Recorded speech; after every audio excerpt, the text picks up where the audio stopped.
Foto ini yang selalu dewe.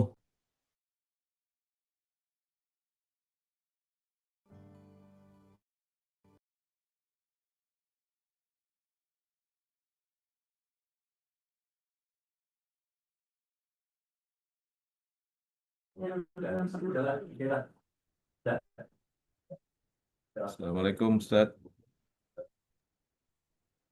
Waalaikumsalam warahmatullahi wabarakatuh. Alhamdulillah Ustaz saja nih Ustaz. Insyaallah kita mulai Ustaz. Ahlan wa sahlan. Mangga silakan Bapak Baik Ustaz. Mas Ferry ya? Siapa ini? Febri Ustaz. Mas Febri. Ferry. Febri Ustaz. Ya Mas Iya, Ferry. Kantornya di mana Mas baik Ferry? Ustaz. Kantornya di ini Ustaz di Kuningan Ustaz, Jalan Rasuna Oh Said. Masya Allah. Ya Insya Ya, Allah. grup kelas ya. Ya. Monggo Mas Baik Ferry. Ustaz. Insyaallah sebentar lagi kita mulai. Baik. Kita mulai. Mohon izin Pak. Kita mulai ya. Baik. Baik, Bismillahirrahmanirrahim. Assalamualaikum warahmatullahi wabarakatuh. Alhamdulillahirrabbilalamin wabihi nasta'inu wa ala umuri dunya waddin wassalatu wassalamu ala asrofil anbiya'i wal mursalin wa ala alihi wa sahbihi ajmain amma ba'du. Puji syukur kehadirat Allah Subhanahu wa taala yang telah memberikan kita begitu banyak nikmat sehingga pada hari ini kita bisa berjumpa dalam sebuah kajian keilmuan yang sudah ditunggu-tunggu insyaallah, dan tentunya dalam keadaan sehat walafiat dan kurang suatu apapun. Tak lupa juga salawat dan salam semoga selalu tercurahkan kepada junjungan kita, panutan kita, Rasulullah Muhammad SAW, karena dengan panduan dan tuntunan beliau, kita bisa menikmati indahnya Islam sampai dengan hari ini. Yang terhormat Ustadz Umar Mita LC yang kami muliakan, juga pada Board of Director PT Perkebunan Nusantara 1 beserta Kepala Divisi dan jajarannya, juga kepada Board of Regional Management mulai dari Regional 1 sampai dengan 8, SCVP dan jajarannya, serta tak lupa rekan-rekan muslim dan muslimat di seluruh lingkungan kerja PTPN 1 yang berada di seluruh Nusantara. Alhamdulillah, pada hari ini sebagai bentuk penerapan employee well-being, jadi kesejahteraan karyawan ya. Jadi ini kami bekerja sama dengan tim culture PTPN 1 dengan komunitas Amaliyah Fikroh Islam atau yang kami sebut dengan Kahfi yang berada di head office PTPN 1 ini, mempersembahkan suplemen Dzul Hijjah 1446 dengan tema Sekantor Sesurga. Mungkin perlu kami sampaikan untuk susunan acaranya adalah pembukaan, kemudian nanti akan ada sambutan, sedikit sambutan dari Direktur PTPN 1 atau yang mewakili. Kemudian tentunya acara utama adalah tausiah dengan Ustadz Umar Mita yang alhamdulillah beliau sudah bergabung dengan kita di dalam ruang Zoom ini. Dan kemudian nanti setelah itu akan ada tanya jawab dan tentunya akan ada doa. Kami mohon doanya nanti Ustadz untuk sebagai penutup. Begitu kira-kira nanti setelah doa akan kita akhiri kajian kita hari ini. Baik, tanpa menunggu waktu lama, kita akan mendengarkan sambutan dari Direktur PTPN 1 atau yang mewakili.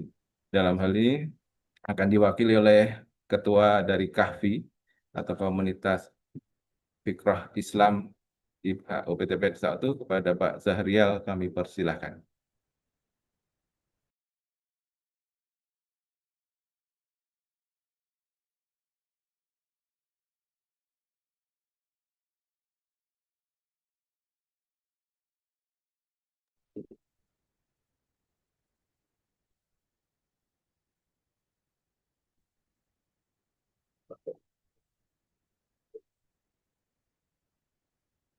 Baik, Assalamualaikum warahmatullahi wabarakatuh. Alhamdulillahirabbil alamin. Wassalatu wassalamu ala Rasulillah wa ala alihi wa sahbihi ajmain. Segala puji kita haturkan pada Allah Subhanahu wa taala yang telah mempertemukan kita dalam kegiatan dakwah secara daring pada siang hari ini dengan tema Sekantor Sesurga. Semoga dengan kegiatan ini kita selalu dinaungi oleh rahmat dan ridhonya Allah Subhanahu wa taala. Selawat beriring salam senantiasa tercurah pada junjungan kita Nabi Muhammad sallallahu alaihi wasallam beserta keluarga dan sahabat dan kita semua yang istiqomah di jalan dakwah. Semoga kita selalu bisa memperoleh syafaat dari Khatamul Anbiya di yaumil hisab kelak. Amin, amin, ya Rabbal Alamin. Atas nama Direksi PTPN 1 dan Komunitas Amaliyah Fikrah Islam atau KAFI PTPN 1, saya mengucapkan selamat datang dan terima kasih yang sebesar-besarnya kepada Al-Mukarram Al-Ustadz Umar Mita LC. Alhamdulillah sudah hadir bersama kita, yang insya Allah berkenan memberikan siraman batin kepada kita semua. Tuntunan bagaimana mengarahkan diri agar bisa mewujudkan misi sekantor sesurga. Ucapan terima kasih kami sampaikan kepada Bapak Ibu Direksi PTPN 1 yang telah memberikan dorongan dan fasilitas kepada kami untuk menjalankan aktivitas dakwah ini. Juga kepada Bapak Board of Region Management Regional 1 sampai dengan 8, yang juga telah memberikan fasilitas kepada karyawan di lingkungan regional untuk ikut berpartisipasi dalam kegiatan ini.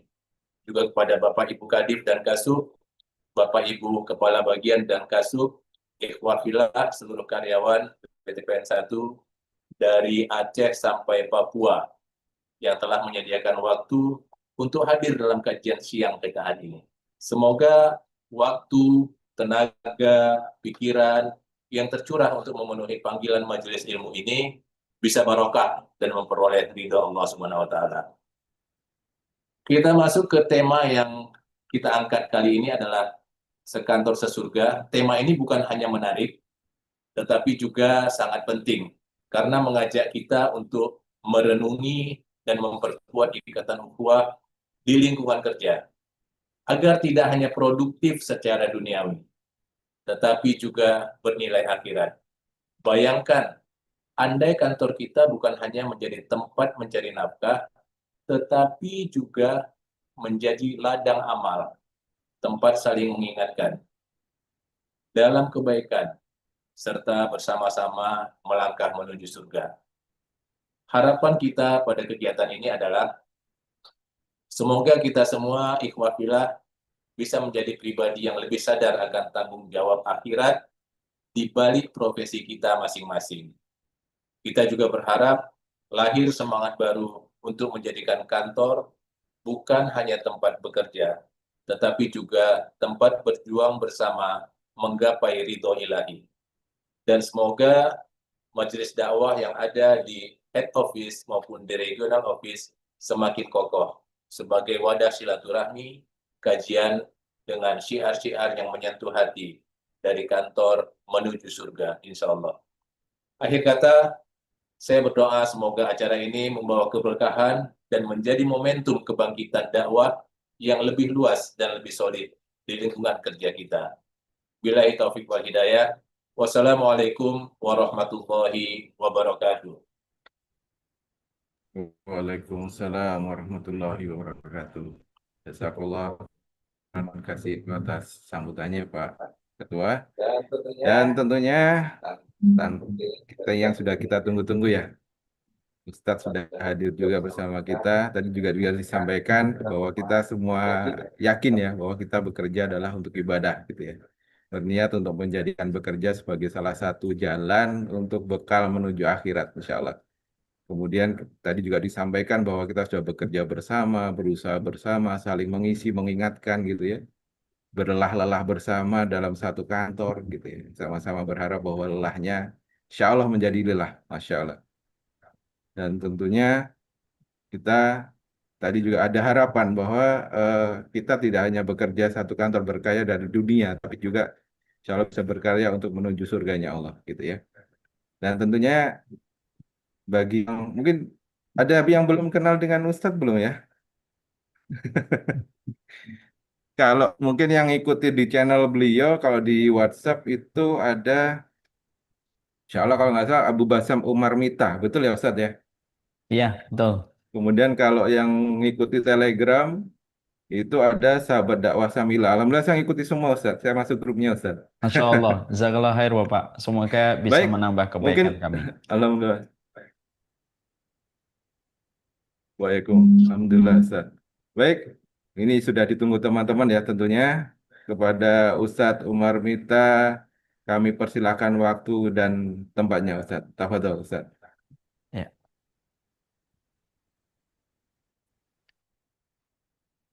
Bismillahirrahmanirrahim. Sebelum kita mulai kajian kita pada kesempatan hari ini, senang sekali akhirnya pada kesempatan hari ini saya bisa menyapa kepada keluarga besar Perkebunan Nusantara. Ini merupakan salah satu di antara aset besar negara kita untuk menjaga ketahanan dalam masalah pangan dan menjadi sebuah devisa yang kita harapkan memberikan kemaslahatan.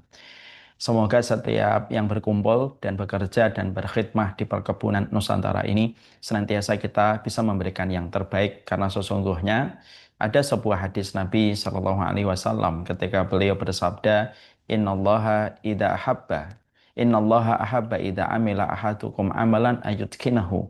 Sesungguhnya Allah itu paling senang kalau ada seorang hamba Allah berikan kepadanya satu aktivitas dan potensi dalam satu aktivitas pekerjaan, maka dia mengerjakannya secara maksimal dan memberikan yang terbaik. Push the limitnya.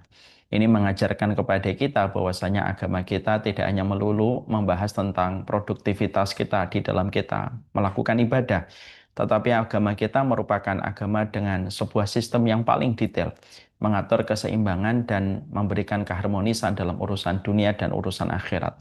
Sampai ketika kita bekerja pun, kita tidak boleh bekerja apa adanya, kita tidak boleh bekerja ala kadarnya. Tetapi Nabi mengatakan, Innallaha ahabba Innallaha ahabba abdan idza amila amalan ayudkinahu. Allah itu paling senang kalau ada seorang hamba melakukan profesinya, dia melakukan yang terbaik. Jazakumullah khair kepada semuanya, kepada Pak Syahrial yang tadi telah menyampaikan materinya dan menyampaikan mukadimahnya. Sempat saya khawatir tadi kalau materi saya diambil sama beliau tadi. Ternyata beliau menyampaikan hanya mukadimahnya saja. Kepada Pak Febri yang juga menjadi mukadimah dan MC pada kesempatan hari ini, terima kasih kepada instansi Perkebunan Nusantara karena telah memberikan akses setiap para pegawai untuk belajar dan untuk mengikuti ilmu. Karena sesungguhnya inilah yang paling kita butuhkan di dalam kehidupan kita. Ilmu bisa menghindarkan kita dari berbagai macam masalah yang ada di kehidupan mendatang. Jazakumullah khair kepada Perkebunan Nusantara. Mari kita mulai kajian kita. Assalamualaikum warahmatullahi wabarakatuh. Innal hamdalillah wassalatu wassalamu ala Rasulillah wa ala alihi wa sahbihi wa man tabi'ahum bi ihsan ila yaumil qiyamah.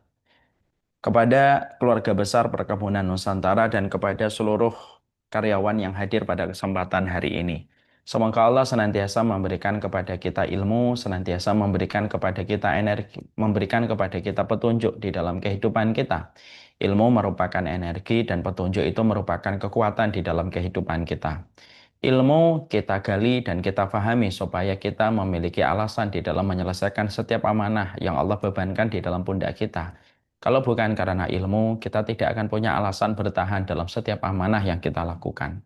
Kita menjadi suami kalau kita tidak paham ilmunya, kita tidak tahu alasan apa kita harus bertahan dalam kesetiaan, dan tentunya memikul tanggung jawab yang Allah berikan kepada pundak kita ketika kita menjadi seorang bapak, menjadi seorang suami, dan sekaligus pula terkadang kita masih menjadi anak bagi kedua orang tua kita yang masih hidup.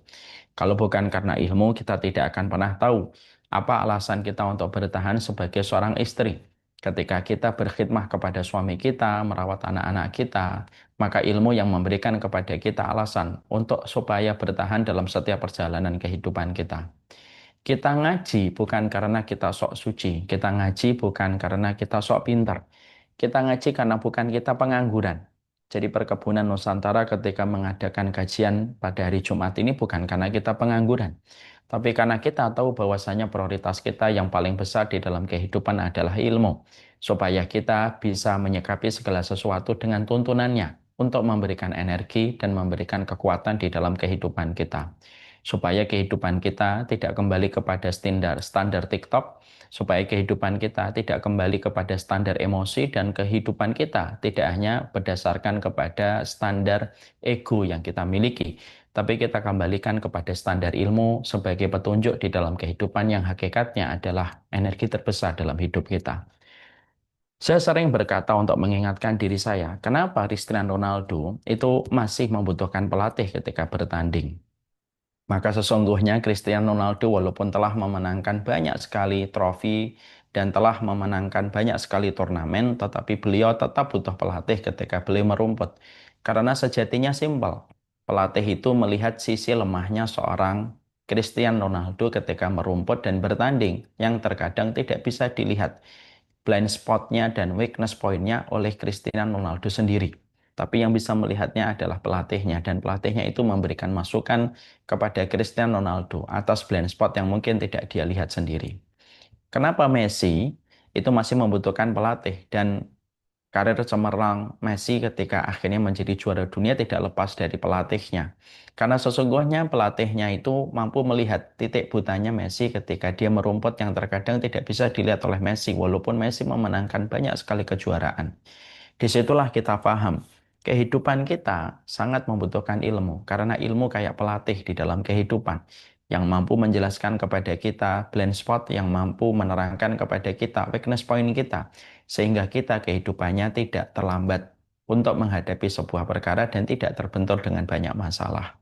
Kalau ada manusia mendapatkan banyak masalah di dalam kehidupan mereka, itu bukan karena Allah jahat kepada mereka, tidak. Tidak, insya Allah.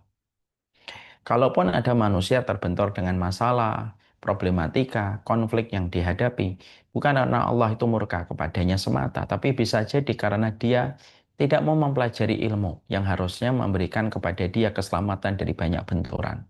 Ada orang yang sifatnya terbentur, baru terbentuk dan tersadar.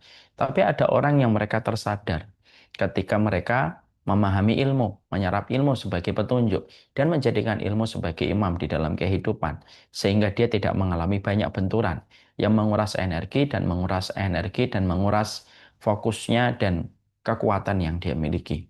Inilah yang menjadikan kita senantiasa. Semoga kita, saya dan seluruh keluarga besar Perkebunan Nusantara, senantiasa kita paham. Kita ngaji bukan karena kita sok suci. Kita ngaji bukan karena kita pengangguran. Kita ngaji karena kita tahu betul bahwasanya ilmu memberikan kepada kita kekuatan dan energi. Dan kita harus paham, surga identik dengan ilmu sebagaimana ikan identik dengan air. Karulah masuk ke Perkebunan Nusantara saja kita harus berilmu. Dan kita harus sekolah minimal S1 supaya kita apply-nya bisa diterima untuk bekerja di Perkebunan Nusantara. Minimal S1, totalnya 16 tahun kita sekolah. Apalagi ketika kita mengharapkan surga. Surga itu butuh ilmu. Sebagaimana kerja di Perkebunan Nusantara, kita membutuhkan ilmu yang bisa menjadikan kita diterima ketika spek ilmunya sesuai yang dibutuhkan oleh Perkebunan Nusantara. Inilah bahasa yang paling mudah untuk menggambarkan kita supaya kita jangan sampai menerjemahkan ilmu itu siraman rohani. Ilmu bukan siraman rohani, tapi ilmu adalah kurikulum di dalam kehidupan kita yang kita butuhkan setiap waktu, setiap saat, supaya memberikan energi dan kekuatan di dalam perjalanan hidup kita. Alhamdulillah, tentunya senantiasa kita bersyukur kepada Allah atas setiap nikmat yang Allah berikan pada perjalanan hidup kita. Bukan tempatnya yang sempit, tetapi terkadang hatinya yang kurang luas. Bukan syukurnya, bukan nikmatnya yang kurang, tetapi syukurnya yang kurang ditambah. Inilah yang menjadikan kita paham. Syukur itu bukan anjuran, syukur itu bukan himbauan, tetapi syukur adalah kewajiban. Dan proses ikhtiar tidak pernah henti setiap waktunya, setiap saatnya, supaya kita bisa melatih hati kita bersyukur kepadanya dalam setiap perjalanan kehidupan kita. Syukur itu tidak datang secara laduni. Syukur itu tidak datang secara otomatis. Tiba-tiba hati kita bersyukur. Tidak bisa. Syukur itu harus dilatih setiap perjalanan kehidupan kita. Karena sesungguhnya tidak ada obat dari getirnya kehidupan kecuali adalah kesabaran plus kesyukuran. Syukur itu akan memberikan kepada kita kecukupan, dan syukur itu akan memberikan kepada kita ketenangan setelah kita dicukupkan oleh Allah. Kita harus paham, bahwasanya kecukupan itu hak prerogatifnya Allah. Teori makro dan teori ekonomi mikro bisa menentukan teori-teori ekonomi, tetapi mereka tidak bisa merumuskan kecukupan, karena kecukupan itu hanya miliknya Allah semata, kata Imam Syafi'i. Dan sesungguhnya kecukupan itu hanya Allah berikan kepada mereka yang bersyukur. Yang kaya belum tentu cukup, yang miskin belum tentu kurang. Bisa jadi ada orang bergaji UMR tetapi cukup, karena ada peran serta keberkahan yang Allah berikan kepadanya ketika dia bersyukur. Terkadang mereka yang kaya, mungkin dengan gaji 4 digit, tapi belum tentu dia cukup ketika Allah meninggalkan dia dengan keberkahannya. Dia tidak mendapatkan keberkahan dan akhirnya tidak mendapatkan kecukupan. Kalau kita tidak pernah merasa cukup, kita tidak akan pernah tenang. Gimana kita tenang? Ketenangan itu didapatkan ketika kita selalu bersyukur terhadap apapun yang Allah berikan dan apapun anugerah yang Allah turunkan di dalam kehidupan kita. Dan sesungguhnya syukur itu kita latih dengan dua perkara. Satu, jangan banyak membandingkan kehidupan kita dengan kehidupan orang lain. Semuanya telah berada pada takaran yang telah ditentukan oleh Allah. Dan Allah itu memiliki sifat alim, di mana Allah tidak mungkin salah menitipkan setiap rezeki kepada setiap keluarga dengan hikmah yang terbaik. Kita tidak perlu membandingkan ukuran sepatu kita dengan ukuran sepatu orang lain. Kita tidak perlu membandingkan ukuran cincin kita dengan ukuran orang lain. Karena pada dasarnya setiap orang memiliki takaran-takaran yang telah ditentukan oleh Allah dan telah diaudit oleh Allah tanpa ada satupun aturan yang diberikan itu bersifat salah. Makanya inilah yang menjadikan kita melatih kesyukuran. Syukur itu gimana? Yaitu adalah ketika kita tidak perlu membandingkan kehidupan kita dengan kehidupan siapapun. Karena semua memiliki takaran dan bagian masing-masing dengan hikmah yang Allah berikan. Yang kedua, kita tidak perlu banyak melihat kehidupan orang lain. Dan tidak perlu bagi kita banyak melihat pencapaian kehidupan orang lain. Karena sesungguhnya terkadang segala sesuatu menjadikan kita akhirnya kurang lapang ketika kita selalu melihat pencapaian kehidupan orang lain. Makanya Ibnu Rajab itu mengatakan melatih hati kita supaya kita mudah bersyukur, jangan banyak melihat pencapaian orang lain. Karena terkadang setan itu menumpang ketika hati kita, mata kita melihat pencapaian orang lain, kita merasa bahwasanya seakan-akan pencapaian itu harusnya untuk kita, bukan untuk orang lain. Pada saat itulah tumbuh rasa hasad, hilang rasa syukur. Sesungguhnya, inilah yang menjadikan kita melatih. Bagaimana kesyukuran kita? Kalau kita sudah bersyukur, Allah berikan kecukupan. Kalau Allah sudah memberikan kepada kita kecukupan, pasti Allah memberikan kepada kita ketenangan. Orang yang paling bahagia, bukan orang yang kaya raya. Saya tidak yakin itu Bill Gates itu dia bahagia, karena saya nggak ngerti, tapi saya tidak yakin pasti dia bahagia, belum tentu. Karena sesungguhnya bisa jadi ada orang kaya, tetapi dia tidak pernah merasa cukup. Sehingga terus timbul keinginan. Kalau terus timbul keinginan, tidak ada ujungnya dan tidak ada limitnya. Karena jarak antara kita dengan kebahagiaan sebatas pada keinginan yang tidak pernah terselesaikan.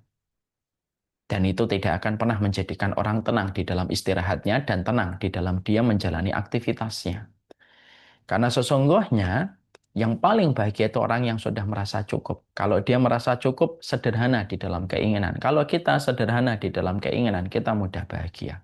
Imam Syatibi rahimahullah ta'ala ngomong, kenapa ya anak kecil itu mudah bahagia? Karena anak kecil itu, mereka itu keinginannya tidak banyak. Anak kecil itu tidak banyak keinginan mereka. Ya, makanya anak kecil mudah bahagia melihat bapak ibunya sehat, dia senang. Melihat ibunya di rumah, dia senang. Melihat bapaknya rukun sama ibunya, dia senang. Tidak ada peristiwa anak kecil di dalam kamar nangis terseduh-seduh. Ditanya, kenapa anak sedih? Memikirkan beban hidup. Tidak ada. Anak-anak itu pasti mudah bahagia. Kenapa? Karena mereka sederhana keinginan. Belum ada keinginan untuk mendapatkan sertifikat. Belum ada keinginan mendapatkan BPKB. Sehingga akhirnya mereka mudah bahagia. Itulah yang menjadikan kita paham. Syukur itu bukan anjuran. Syukur itu komitmen yang terus kita ikhtiarkan, kita pertajam, kita asah setiap waktunya. Supaya betul-betul kita memiliki obat dari getirnya hidup pada zaman ini, yaitu ketika kita memiliki kesyukuran. Ketika setiap orang selalu melihat segala sesuatu dengan materi, dan setiap orang melihat segala sesuatu dengan brand ataupun dengan finansial, maka orang yang lapang adalah orang yang bersyukur. Syukur memberikan kecukupan dan pasti memberikan ketenangan. Syukur itu tidak menjanjikan kuantitas, tetapi syukur memberikan kepada kita kualitas. Semoga kita menjadi orang yang beriman, dan orang beriman adalah mereka yang tidak pernah kehabisan alasan untuk bersyukur kepada Allah. Amin, insyaallah. Seluruh Bapak dan Ibu, dan seluruh direksi, dan seluruh para pimpinan direksi yang hadir yang tidak mampu saya sebutkan satu persatu tanpa menafikan dan mengurangi rasa takzim kami. Kita tentunya paham bahwasanya di dalam kehidupan kita, Allah memberikan kesempatan kita untuk hidup. Dan ketika kita diberikan kesempatan hidup, Allah memberikan kewajiban kepada kita supaya kita beribadah kepadanya, supaya kita mampu mendapatkan rahmat pada kehidupan berikutnya ketika kita menjalani kehidupan di dunia ini dengan kita beribadah. Beribadah itu bukan hanya ketika kita berdiri di atas sajadah. Beribadah itu bukan hanya pula ketika kita tawaf di depan Ka'bah, tapi termasuk ibadah adalah perkara apapun yang dicintai oleh Allah ketika kita menjalani kehidupan, maka itu pun ibadah. Dan sesungguhnya ketika kita bekerja, kita pun paham bahwasanya bekerja itu pun merupakan bagian dari ibadah. Cuma perbedaannya dengan kalangan materialisme dan kapitalisme. Kalangan kapitalisme memberikan konsep bahwasanya bekerja, berbisnis adalah mengumpulkan profit dan margin sebanyak-banyaknya. Mengeruk keuntungan sebanyak-banyaknya tanpa memperdulikan manfaat yang diberikan kepada orang yang bekerja. Beda dengan Islam. Islam itu menempatkan bahwasanya ketika kita bekerja dan ketika kita berdagang dan berbisnis adalah ikhtiar kita. Bagaimana kita menjemput rezeki yang datang dari Allah supaya menegakkan tulang kita di dalam kehidupan beribadah kepada Allah dan kita tidak menjadi beban dan tumpangan bagi orang lain dan supaya kita bisa menebarkan maslahat dan manfaat kepada orang di sekitar kita, terutama untuk keluarga kita. Maka itulah yang dinamakan dengan pekerjaan dan itu ibadah. Ya. Jadi di sini kita akhirnya memahami bahwasanya bekerja itu merupakan sebuah ibadah.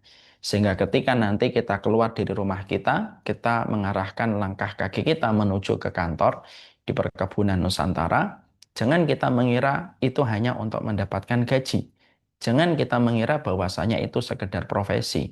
Tapi setiap ayunan langkah, ketika kita ingin menegakkan tulang kita, memberikan kecukupan kepada keluarga kita, dan ingin supaya dengan kelebihan rezeki yang kita peroleh, kita bisa berbagi, kita bisa menebarkan manfaat dan maslahat, dan kita bisa membantu agama Allah dengan rezeki yang kita dapatkan, maka setiap ayunan langkah kakinya itu merupakan ibadah yang dicintai oleh Allah.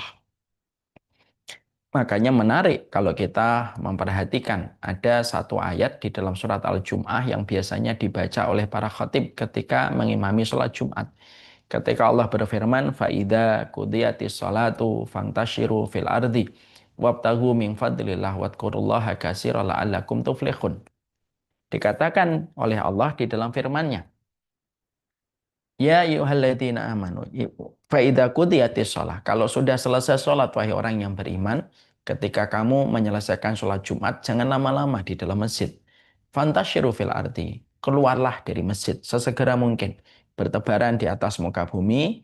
Wabtaghu min fadlillah. Carilah karunia Allah yang Allah sebarkan di dalam kehidupan. Ambil setiap karunia yang Allah kirimkan supaya kita mendapatkan karunia rezeki. Wadkurullaha, tetapi jangan lupa selalu berzikir, selalu ingat Allah dan selalu mengagungkan Allah. Jadi kalau kita mencari rezeki itu jangan mengagungkan harta, tapi agungkanlah Allah. Wadkurullaha, kamu ingat Allah, kamu agungkan Allah. Maka sesungguhnya kamu akan mendapatkan keberuntungan. Di sini kita menjumpai dan kita mendapati Allah itu justru tidak berkenan ketika habis sholat Jumat yang merupakan puncak ibadah yang kita lakukan secara per pekan dan per minggu. Ternyata itu puncaknya ada pada sholat Jumat. Tetapi Allah tidak menyuruh kita berlama-lama di dalam masjid supaya kita bergegas mencari karunia Allah. Makanya khutbah Jumat yang paling baik adalah khutbah Jumat yang singkat, yang tidak terlalu panjang. Kenapa? Khutbah Jumat itu disunahkan supaya tidak terlalu panjang. Satu, karena kondisi manusia itu fitrahnya cepat bosan dengan setiap kalimat kalau terlalu panjang. Yang kedua, kenapa khutbah Jumat itu pendek? Karena pada dasarnya setiap orang yang mengikuti sholat Jumat, mereka punya hajat-hajat yang mereka harus selesaikan. Maka sesungguhnya diperpendek khutbahnya supaya hajat-hajat yang dimiliki para jamaah yang mengikuti dan menghadiri sholat Jumat tidak terhalang oleh egoisnya seorang khotib ketika terlalu panjang. Itu menjelaskan kepada kita, perhatikan bagaimana Allah meletakkan profesionalitas di dalam kehidupan. Bagaimana kehidupan diatur dengan sebaik-baik pengaturan dalam kondisi yang detail. Itulah ketika kita bekerja. Makanya bekerja itu merupakan culture-nya sunnah di dalam kehidupan. Karena sesungguhnya justru ketika kita tidak bekerja menjadi beban bagi orang lain, menjadi tanggungan bagi orang lain dan menyusahkan, maka justru itu salah. Dan justru bukan itu hamba yang Allah cintai ketika mereka menjalani kehidupan di dunia. Ada satu insight yang bagus sekali yang pernah terjadi pada masa Hasan al-Basri. Hasan al-Basri itu bapak dan ibu, itu seorang ulama besar di kalangan tabi'in, hidup setelah era para sahabat. Hasan al-Basri itu pada satu waktu dia mencari salah satu muridnya yang tidak kunjung datang. Namanya Thabit al-Bunani. Akhirnya Thabit datang ke majelis ilmunya Hasan al-Basri dalam kondisi terlambat. Terjadilah dialog dan percakapan antara Hasan al-Basri dengan muridnya. Kenapa kamu terlambat? Lima ta'akharta. Kamu kenapa sih telat? Muridnya ngomong, iya saya telat.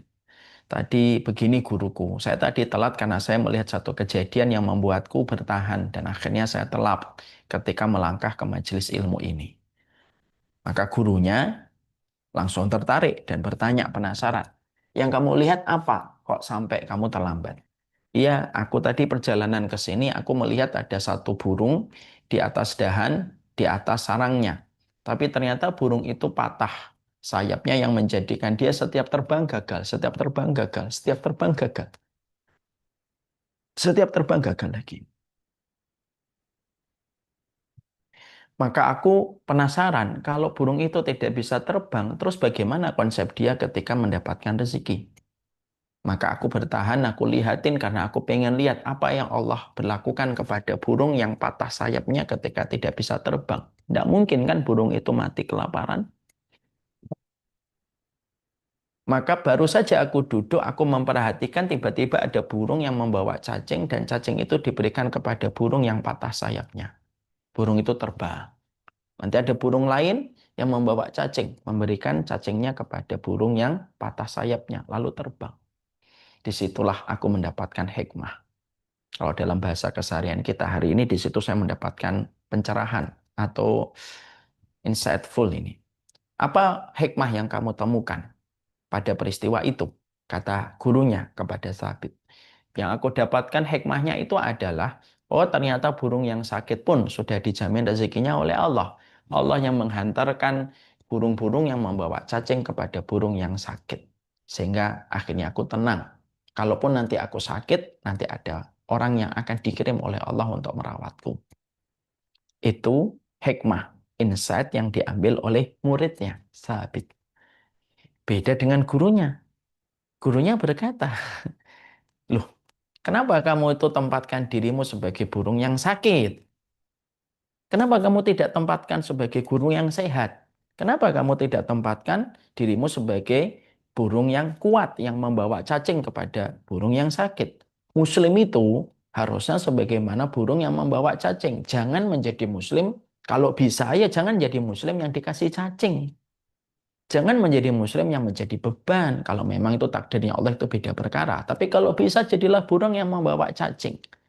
Kenapa kamu rendahkan dirimu? Lalu menempatkan dirimu dalam posisi burung yang sakit dan tidak bisa terbang. Maka seketika muridnya berkata, hikmah yang diambil oleh guruku jauh lebih baik daripada hikmah yang aku ambil. Itulah yang menjadikan kita semakin terbuka sekali bahwasanya ternyata bekerja itu merupakan sebuah kemuliaan. Makanya para ulama lalu ditanya, bagaimana ada fulan, dia tiap hari ibadah, tiap hari dia taat. Ya, dia tiap hari ibadah, dia taat, tapi justru menjadi beban bagi orang lain yang mencukupi dirinya. Ada satu hamba lagi yang dia beribadah, mencukupkan yang wajib, menambahi yang sunnah-sunnah sedikit, tetapi dia bekerja, dia menebarkan manfaat, dan setiap orang di sekitarnya mendapatkan manfaat dari keberadaannya. Sebagaimana pohon kurma, yang semua bagian dari pohon kurma itu memberi manfaat. Para ulama berkata, yang kedua jauh lebih mulia di sisi Allah dibandingkan yang pertama. Kenapa? Karena dia tidak menjadi beban, tidak menjadi tanggungan, tidak merepotkan orang, tidak menyusahkan orang. Tapi justru dia menjadi agen-agen dari keluarganya Allah di atas muka bumi ketika memberikan manfaat kepada banyak orang. Itu yang menjadikan kita paham, dan itulah yang menjadikan bapak dan ibu harus sadar. Kalau bapak dan ibu pergi ke kantor, jam 7 berangkat, jam 9 sampai di kantor, membuka iPad kita, membuka komputer kita, jangan dikira, wah saya lagi menjadi hamba dunia. Bukan. Wah saya lagi menjadi budak dunia. Bukan. Kalau kita sedang bekerja dan kita berangkat dari hati yang kita paham dengan ilmu, ketika kita mendapatkan petunjuk bahwasanya ini supaya saya tidak menjadi tanggungan orang lain, maka bekerjanya kita 9 to 5, 9 sampai ke angka 5 setiap harinya, itu adalah ibadah yang semuanya akan dihisap oleh Allah dan akan menjadi karunia yang memberatkan mizan kebaikan kita selama kita memahami way-nya dari mana kita itu bekerja. Dan ini penting sekali. Kenapa? Karena titik tolak ketika kita berpikir sesuatu membedakan hasil kita di sisi Allah. Ada orang yang keluar dari kantornya dalam kondisi dia menganggap untuk nyari profit sebesar-besarnya, mengambil margin sebanyak-banyaknya, tidak peduli halal dan haram, maka itu adalah pekerjaan yang tentunya pekerjaan itu duniawi yang dia akan dihisap.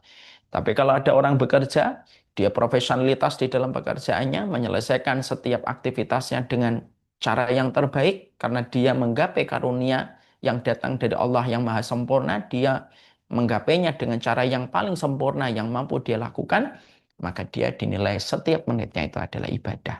Walaupun mungkin ketika di kantor kita tidak lagi di atas sajadah, tapi argo kita dalam pahala dinilai sebagaimana argonya orang yang sedang beribadah. Dan itu dimulai dari niat yang benar. Jadi begitu dulu. Ini yang kita harus pahami. Supaya jangan sampai kalau kita bekerja, kita lalu mengaminkan orang yang mengatakan, kamu kerja budak dunia, budak korporat. Kita bisa jawab. Kalau ada orang yang berkata, saya tuh bingung deh sama kamu kerja gitu. Saya lebih bingung sama kamu ketika sholat tetapi kamu tidak bekerja dan menjadi tanggungan orang. Saya tuh bingung deh kamu kerja. Loh, saya lebih bingung lagi kalau kita menjadi manusia tidak bisa sebagaimana burung yang membawa cacing kepada burung yang sakit. Karena Nabi pun juga berusaha dan berdagang. Dan para sahabat pun berdagang. Bukankah Umar dalam riwayat Muslim juga berdagang? Bukankah kita mendapatkan Abdurrahman bin Auf juga berdagang? Dan Nabi tidak pernah mengaibkan effort yang mereka lakukan ketika mereka berdagang. Kita mulai dari sini dulu. Bekerja itu merupakan ibadah. Ketika kita sudah sepakat bahwasanya ketika kita bekerja itu adalah ibadah, argo pahala kita berjalan, walaupun kita tidak berada di atas sajadah dan walaupun kita tidak di depan Ka'bah, tapi ketika kita melakukan ini semata-mata karena Allah, maka menjadi nilainya begitu besar di sisi Allah Subhanahu wa ta'ala. Maka yang kita harus lakukan itu apa? Bagaimana di tempat pekerjaan kita itu kita mendapatkan sebuah kebaikan. Karena kita ingin bahwasanya kita bukan hanya bekerja yang kita landasi dengan kata ibadah. Tapi yang juga kita inginkan adalah di tempat kita bekerja, kita bukan hanya mendapatkan gaji, mendapatkan karunia dan rezeki, memberikan kekuatan kepada tulang kita untuk beribadah dan memberikan manfaat kepada orang di sekitar kita. Bukan hanya itu saja. Jadi ini tidak boleh berhenti. Masih koma. Komanya berlanjut. Lalu bagaimanakah cara kita ketika kita bekerja, ketika kita sudah landasi ini ibadah, kita ingin menebarkan manfaat dan maslahat kepada orang di sekitar kita supaya kita bisa beribadah dan tidak menjadi tanggungan dan beban bagi orang lain, ini koma. Apalagi setelah ini? Setelah itu adalah bagaimana kita menjadikan tempat pekerjaan kita itu menjadi tempat yang nyaman, sebagaimana keluarga kita, walaupun kita dan karyawan-karyawan lain tidak bersangkutan dan tidak berkaitan di dalam hubungan darah. Tapi kita ingin mendapatkan di tempat pekerjaan kita itu selayak keluarga. Karena ini merupakan sebuah kenikmatan. Makanya Bapak dan Ibu di kantor besarnya Perkebunan Nusantara, kalau boleh saya sampaikan, ketika kita bekerja, mendapatkan gaji, itu merupakan sebuah kenikmatan. Karena banyak orang yang belum mendapatkan pekerjaan untuk mendapatkan gaji yang mencukupi mereka. Tapi ketika kita bekerja, di tempat kita mendapatkan gaji, dan di tempat itu pula suasana yang kita rasakan setiap kita masuk ke kantor, cita rasa keluarga, itu karunia dan itu anugerah. Karena apa? Tidak setiap tempat pekerjaan selayak keluarga.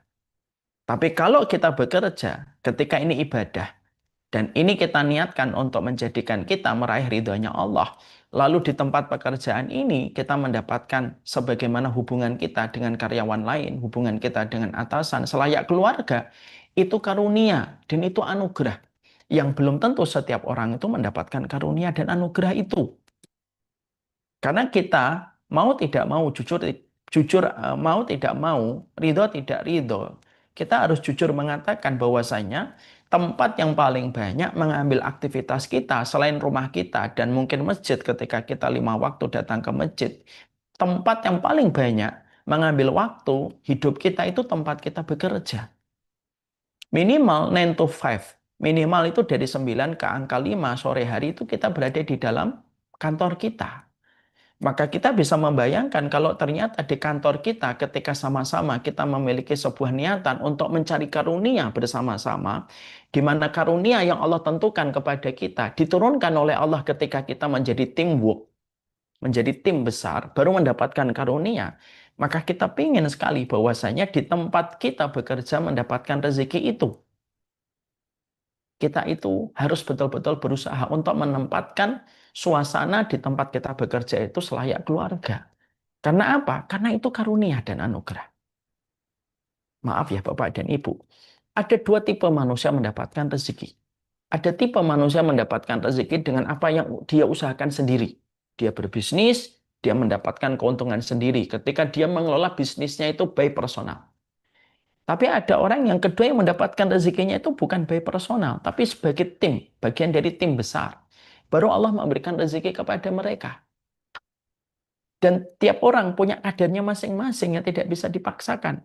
Ada teman kita, dia kerja di rumah, dia buka itu pelatihan, dia buka jurnal, dia jual dagangannya laku.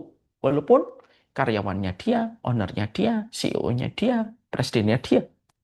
Ada orang kayak gitu. Tapi ada orang yang tidak bisa kayak gitu. Ada orang yang tipenya harus bekerja dalam big team, ya, sebuah tim yang besar, baru dia mendapatkan rezeki. Lalu keuntungan besar yang didapatkan dibagi sesuai dengan porsi dan pekerjaan mereka, baru mendapatkan rezeki. Saya yakin di Perkebunan Nusantara, seluruh karyawan yang hari ini menjadi bagian dari keluarga besar Perkebunan Nusantara, kita harus tahu, satu, kita pekerjaannya adalah pekerjaan yang dinilai ibadah ketika kita tidak ingin menjadi beban bagi orang lain ketika mendapatkan gaji, kita mencukupi kebutuhan kita dan keluarga kita dan memberikan manfaat kalau ada yang lebih. Yang kedua, kita juga paham bahwasanya rezeki yang Allah titipkan kepada kita itu bukan by personal, tapi rezeki yang Allah titipkan kepada Perkebunan Nusantara itu ketika Allah titipkan ketika kita menjadi tim besar. Maka alangkah susahnya kita mendapatkan karunia yang besar yang Allah akan berikan kepada kita kalau di tim besar ini ternyata tidak bisa sebagaimana keluarga. Kalau ada suasana sebagaimana suasana pertikaian, permusuhan, tidak ada habis-habisnya, saling sikat menyikat, saling sudut menyudutkan, saling menjatuhkan, saling mengaibkan, bisa jadi rezeki dan karunia yang Allah titipkan kepada kita akhirnya terlambat datang kepada kita ketika tim besar ini tidak menempatkan sebagai keluarga karena kegaduhan yang mereka perlihatkan setiap waktunya ketika mereka tidak sebagaimana keluarga. Bisa jadi Allah tahan profitnya, Allah tahan rezekinya, Allah tahan karunianya. Bukan karena Allah itu pelit, bukan. Tapi karena kegaduhan-kegaduhan yang ada di tempat itu ketika mereka tidak mengupayakan sebagai tim besar yang harusnya sebagaimana saling keluarga dan saling membackup dan memberikan sinergi kebaikan. Saya ambilkan contoh yang simpel dan sederhana, Bapak. Saya sering ngomong ini ke tim saya. Kita, Pak, misalkan kita sering membantu anak yatim. Ada satu yayasan yang kita percaya. Ketika kita memiliki harta lebih, kita menitipkan rezeki kita kepada yayasan ini untuk memberi manfaat kepada banyak anak yatim. Satu waktu, Bapak membuka gadget, mendapatkan informasi, sudah menjadi informasi nasional. Ternyata di yayasan yang biasa kita menitipkan rezeki kita terjadi kekisruhan.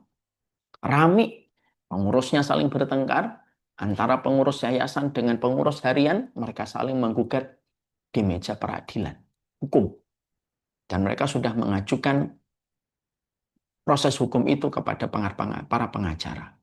Kita yang selama ini menitipkan rezeki kita ke yayasan itu, setelah mendengar yayasan itu banyak pertengkaran, apa yang kira-kira akan kita lakukan, Pak? Maka kita akan nelpon istri kita dan berkata, Mi, atau biasa saya panggil istri saya Bibu. Bibu, iya, kamu untuk bulan-bulan ke depan kita nggak usah nitip rezekinya kepada yayasan ya, yang biasa kita kirimkan. Istri saya mungkin bertanya, kenapa Bi? Iya, ternyata yayasan itu lagi kisruh, lagi rame. Ternyata saya baca ini berita nasional. Ternyata mereka saling menggugat antara pengurus harian dan pengurus yayasan. Pasti istri saya akan setuju. Oke, ya udah nggak usah nitip itu kalau lagi rame. Kita nitip ke yayasan yang mereka adem-adem saja. Itu bukan bicara tentang yayasan, Bapak. Itu bicara tentang konsep rezeki. Kadang-kadang konsep rezeki itu akhirnya Allah tahan kepada banyak orang. Itu bukan karena Allah pelit, tapi karena terlalu gaduh. Sehingga akhirnya mereka saling menyikut dan akhirnya bukan hanya Allah tahan, sampai ampunan pun Allah tahan kalau kita ini sedang kisruh. Makanya maaf ya Bapak dan Ibu. Bapak Ibu tahu nggak kenapa Lailatul Qadar itu tidak ketahuan? Karena salah satunya pada saat ketika Nabi akan menerangkan Lailatul Qadar tidak jadi karena ada sahabat lagi bertengkar. Bapak Ibu tahu nggak kalau ada sebuah hadis tuftahu abwabul jannah yaumul itsnain wa yaumul khamis. Pintu surga itu dibuka pada hari Senin dan Kamis. Fayaghfiru lima yasha. Allah mengampuni siapapun yang Allah kehendaki pada hari Senin dan Kamis. Ada dua orang yang tidak mendapatkan ampunan. Satu, orang yang berbuat syirik tidak mendapatkan ampunan. Dua, wa yakunu bainahu wa bainahu syahna wa andiru baina hadaini hatta yastaliha. Maka ada dua orang yang tidak mendapatkan ampunan. Satu orang yang berbuat syirik, yang kedua yaitu dua orang yang antara dirinya dan yang satunya itu bertengkar. Ketika ada dua orang yang sedang bertengkar, maka Allah menyampaikan kepada para malaikat yang menjadi wakil di dalam beberapa tugas yang Allah limpahkan kepada mereka. Allah mengatakan sama malaikat, "Anziru baina hadaini hatta yastaliha." Tahan nih ampunan sama dua orang ini sampai mereka damai kembali. Tahan ya, tahan. Jangan dikasih ampunan nih dua orang ini sampai mereka damai kembali. Karena ternyata kerukunan itu menyerap keberkahan. Makanya ketika kita mendapati satu keluarga, kalau orang tuanya sudah bertengkar, siapa yang paling menjadi korban pertama? Anak. Siapa yang menjadi korban berikutnya? Suami. Dia tidak akan fokus bekerja. Siapa yang akan menjadi korban berikutnya? Istri. Dia tidak akan bisa menyelesaikan pekerjaan rumahnya ketika dia bertengkar sama suaminya. Disinilah kita. Analogi-analogi ini layaknya puzzle-puzzle yang kita gabung-gabung untuk memberikan kepada kita bahwasanya ternyata kita di tempat kita bekerja, selain kita mengikhlaskan niat kita bahwasanya kita bekerja, salah satu di antara kewajiban kita dan bagian dari komitmen kita, salah satunya kepada seluruh karyawan dan bagian dari keluarga besar Perkebunan Nusantara, kita itu harus mewujudkan kerukunan. Karena apa? Karena kerukunan itu menyerap keberkahan. Kerukunan itulah yang menjadikan Allah akan menitipkan ampunan, menitipkan pula rezeki dan karunia. Dan Allah memberikan trust dan memberikan kepercayaan kepada kita ketika kita tidak gaduh di antara kita dan sebagian kita dengan sebagian yang lainnya. Lah inilah yang menjadikan kita harus sadar tentang perkara ini. Makanya yang indah kalau kita melihat potret antara Abdurrahman bin Auf dengan Utsman bin Affan. Bapak Ibu pernah nggak? Bapak Ibu pernah nggak mengerti latar belakangnya pebisnis dan miliarder besar? Seorang Abdurrahman bin Auf dengan Utsman bin Affan. Mereka itu bergerak di komoditi bisnis yang hampir sama. Hampir sama.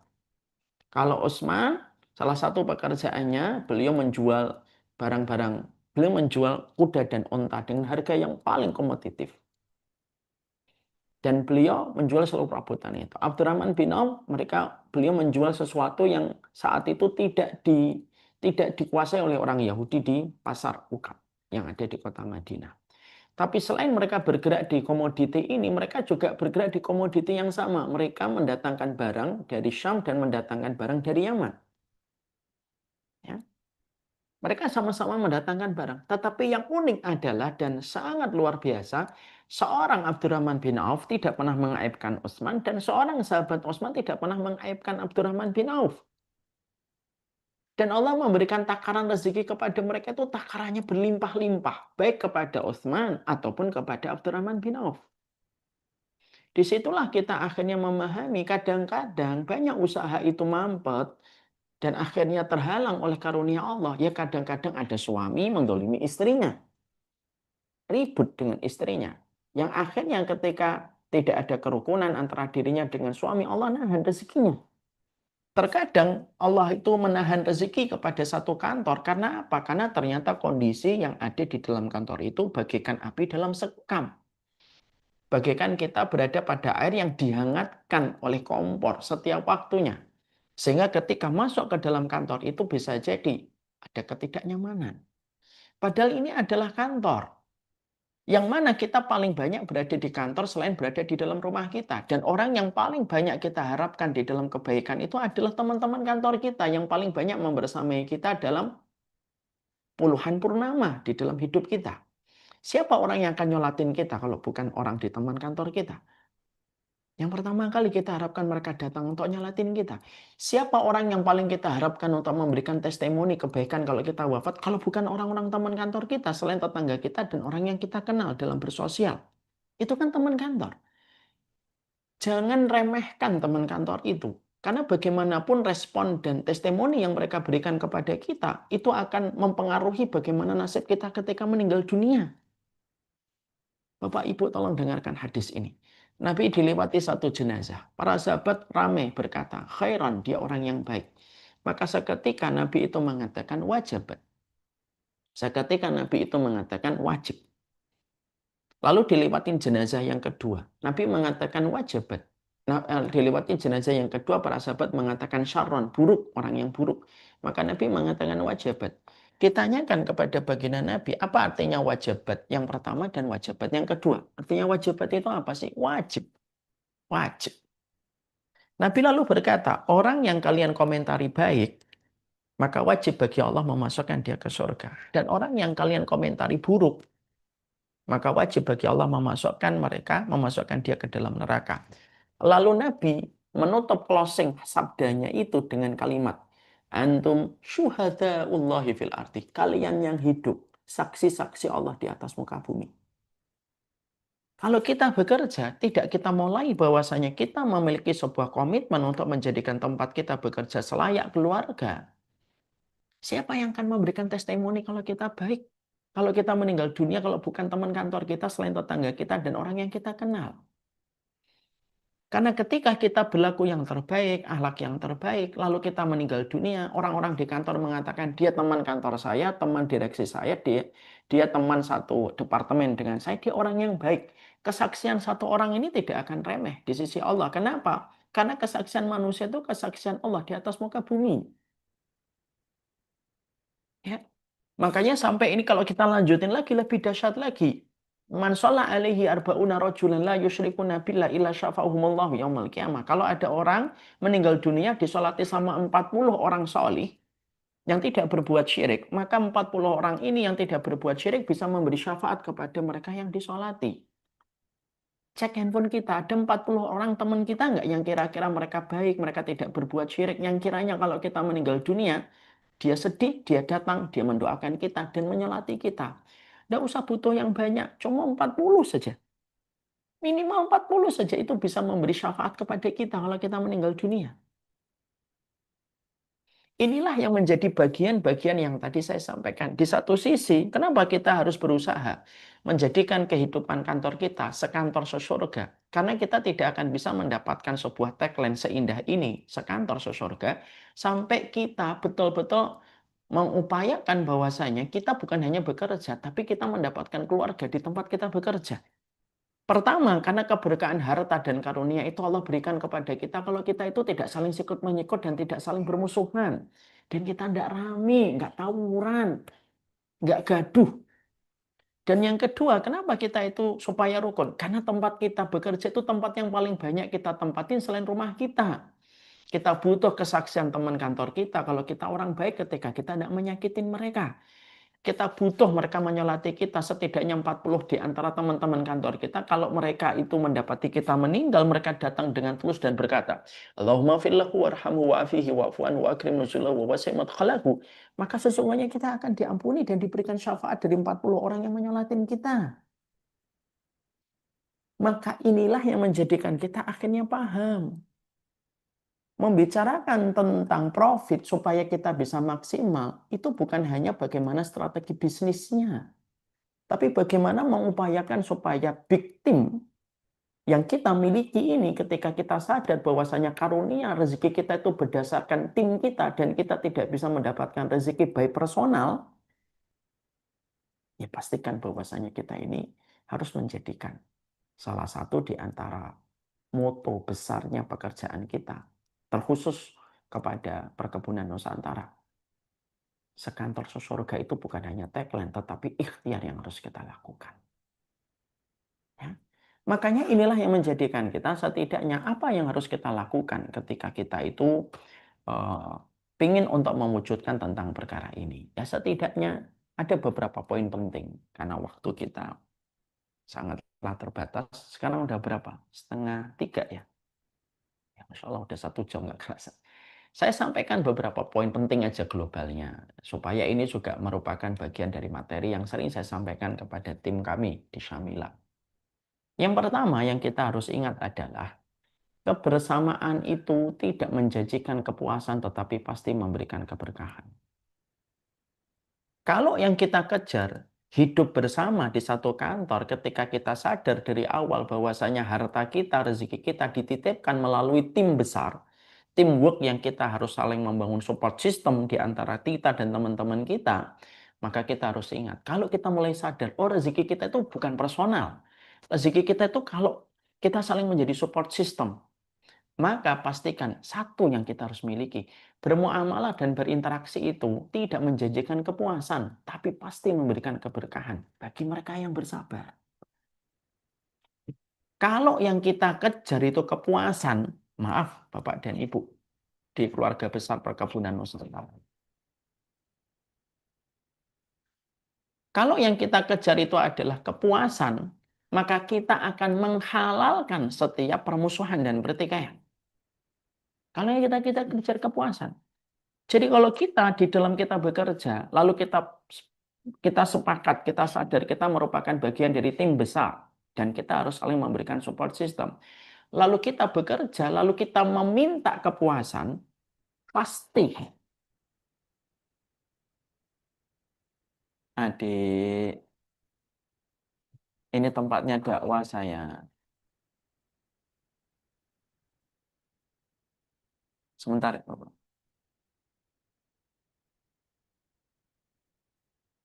Bentar.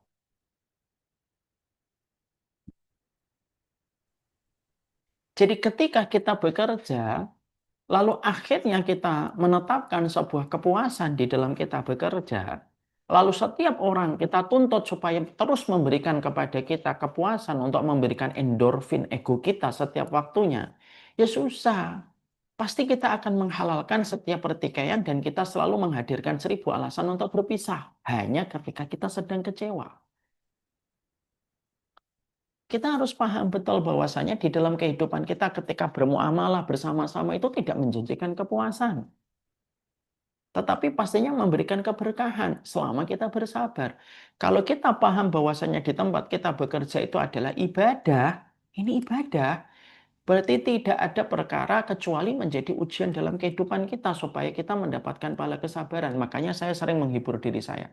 Kalau semuanya dimudahkan untuk kita, lalu dari mana kita dapat pahala kesabaran?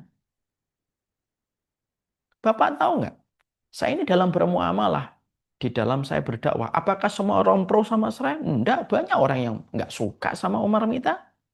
Ketemu nggak pernah, berjumpa nggak pernah, ngobrol nggak pernah. Tapi ngomongin saya dan keluarga saya semau-maunya dia. Dikatakan sesat lah, dikatakan bla bla bla. Tapi saya menyadari betul, kalau kita menghadapi dalam muamalah dan interaksi kita, terkadang kita menghadapi ketidakpuasan, disitulah kita itu tahu. Memang hidup tidak ngejar kepuasan. Tapi hidup itu mengejar keberkahan. Dan keberkahan itu datang kepada mereka yang bersabar. Ada terkadang anak buah mengecewakan atasan. Kadang atasan tidak sebagaimana yang diasumsikan dan dipersepsikan oleh bawahan. Kadang-kadang itu terjadi dalam kehidupan kita. Bukankah Umar bin Khattab juga pernah beliau tidak setuju dengan keputusan Nabi Muhammad dalam perang Hudaybiyah sampai Umar bin Khattab berkata, "Alasna alal haq ya Rasulullah, bukankah kita berada di atas kebenaran ya Rasulullah?" Nabi menjawab, "Betul Umar, tapi kita diperintahkan sabar." Jawaban itu pada waktu Hudaybiyah, para sahabat itu tidak setuju dengan perjanjian Hudaybiyah, Bapak dan Ibu. Sampai Nabi memberikan perintah, ayo potong korban sebagai bagian membayar dam. Para sahabat nggak mau potong korban, nggak mau potong kambing. Sampai Nabi masuk ke kemah dan menjumpai Ummu Salamah dan Ummu Salamah memberikan arahan, ya sudah, sembelih saja ya Nabi sendiri, bayar damnya. Nggak mungkin para sahabatmu membiarkan engkau menyembelih sendiri. Akhirnya Nabi keluar lagi menyembelih dan akhirnya berbondong-bondong para sahabat menyembelih. Mereka pun pernah dalam kondisi ketika mereka itu tidak setuju dengan apa yang dikatakan di dalam perjanjian Hudaybiyah. Tapi para sahabat tetap bersabar dengan keberkahan yang Allah berikan kepada mereka. Kehidupan ketika kita bersama, kita tidak bisa mendapatkan semuanya sesuai dengan kemauan kita. Makanya manajemen konflik itu apa? At-taghaful. At-taghaful itu apa? Kata Imam Ahmad. At-taghaful itu adalah nggak usah kita mempersoalkan masalah-masalah yang kecil tuh jadi besar gitu loh. Itu kata Imam Ahmad. Ya orang kan pasti punya salah gitu. Ambil aja sisi hikmahnya. Kalau ada orang yang membenci kita supaya kita bersyukur atas orang yang hadir untuk kita. Imam Syafi'i itu Pak. Bagus manajemen. Hatinya itu bagus banget Imam Syafi'i. Salah satu ulama yang saya jatuh cinta betulnya ini Imam Syafi'i. Imam Syafi'i itu diomongin. Imam Syafi'i, ya ada orang yang pernah aku lihat di depanmu memujimu tetapi di belakangmu itu menusukmu. Dia membicarakan kekuranganmu, bla bla bla. Imam Syafi'i itu senyum. Orang itu berkata, "Loh kok kamu senyum Imam Syafi'i?" Ya iyalah, setidaknya dia takut ketika di depanku. Walaupun dia berbicara tentang aku di belakangku, setidaknya kalau di depanku dia tidak bicara itu. Ya, tetap ada sisi kebaikan yang diambil sama Imam Syafi'i. Kadang-kadang Allah hadirkan orang yang terkadang tidak cocok kepada kita, baik itu di kantor, dalam interaksi sosial, dalam tetangga, supaya kita itu sadar. Hidup itu tidak bisa kita kendalikan dan kita kontrol 100% sesuai dengan kemauan kita. Supaya apa? Supaya kita tidak menjadi pekerja yang menuntut kesempurnaan. Sama di rumah. Di rumah pun sama. Saya sering berkata dalam banyak kajian untuk menasihati saya. Menikah itu tidak menjanjikan kepuasan, tapi memberikan keberkahan. Gimana? Bagi mereka yang bersabar. Makanya doanya saya, kalau saya sedang mendoakan istri saya, simpel saja. Ya Allah, semoga kesabaran istri saya lebih besar daripada kesalahan saya, dan semoga kesalahan saya lebih besar daripada kesalahan istri saya. Karena tidak akan membahayakan setiap masalah, selama kita memiliki kesabaran yang lebih besar. Saya yakin di perkebunan Nusantara ini tidak semuanya orang itu bisa terus menyenangkan kita, Pak. Kadang-kadang kita menghadapi orang-orang yang tidak sesuai dengan harapan kita. Wajar itu. Yang tidak wajar itu kalau kita menyikapinya itu membabi buta. Lalu kita menuntut kesempurnaan datang dari teman-teman sejawat kita. Itu yang tidak logis kita. Ya, jangan mengharapkan teman kita kayak Umar kalau diri kita aja nggak kayak Abu Bakar. Diri kita nggak kayak Abu Bakar kok menuntut teman kita kayak Umar bin Khattab. Ya nggak bisa. Dan terkadang ada orang yang terkadang itu tidak suka dengan kita, itu pasti hikmahnya banyak. Ya supaya kita selalu sadar hidup itu ya memang ujian. Coba kalau semuanya senang sama kita, Pak, malah bingung kita. Nanti malah nggak sadar kalau hidup ini ujian. Kalau ada orang yang tidak senang sama kita, ya minimal dia tidak akan hutang sama kita kan, dia nggak senang sama kita kan gitu kata para ulama salaf. Ada ulama siapa saya lupa gitu. Ada orang nggak suka dengan dirimu, ya kalau dia tidak suka dengan saya kan minimal dia tidak berani utang sama saya. Itu tuh kan cara menyikapinya simpel sekali. Dan itu menjadikan akhirnya suasana kita bekerja itu bukan nyari puas. Memang kita nyarinya itu keberkahan di dalam kita bekerja. Perkebunan Nusantara ini yang kita cari bukan kepuasan, Pak. Yang kita cari adalah keberkahan. Saya ini di tim Syamilah, Pak. Yang kita punya slogan senyawa seilmu sesurga. Tim kita itu hampir 30 orang. Apakah semuanya sesuai dengan apa yang kita harapkan setiap waktunya? Ya enggak. Enggak sama sekali. Ada terkadang tim ini kurang maksimal, ada tim ini kurang maksimal. Ya menghadapinya dengan persuasif.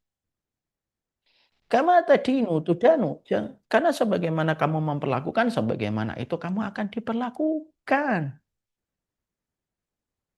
Ya kalau kita kasar ya nanti ada orang yang ngasarin kamu. Ingat loh di atas jabatanmu ada orang yang lebih menguasai daripada kamu. Dan algoritma kita itu simple. Kalau kita membuka di feed kita bola, yang hadir di dalam timeline kita itu bola.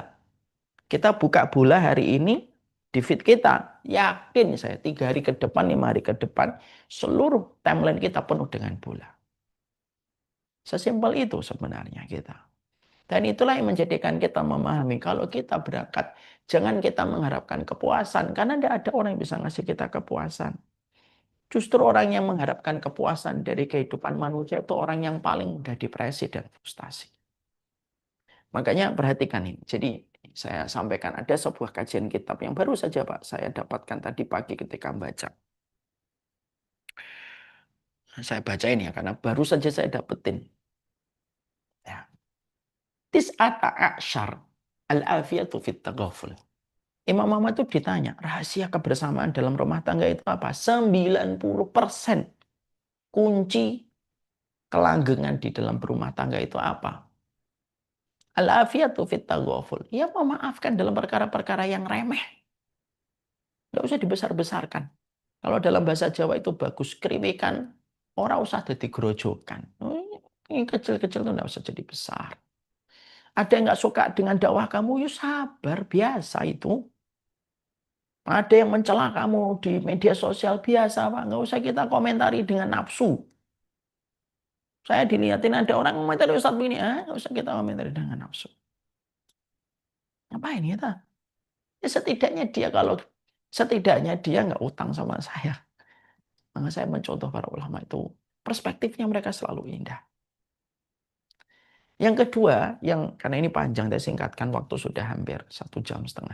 Yang kedua, poin yang paling penting yang terakhir adalah ketika kita ingin menjadikan sekantor itu sesurga itu yang kedua itu apa? Yang kedua itu adalah jangan menjadikan fikih itu dasar loyalitas kita. Fikih itu luas yang sempit itu hati kita, Pak. Kalau loyalitas kita berdasarkan fikih ya porak-poranda, Pak. Setiap orang itu punya amal-amal amal mereka masing-masing. Ambil pendapat yang menurut kita paling kuat, tapi hormati pendapat yang lain.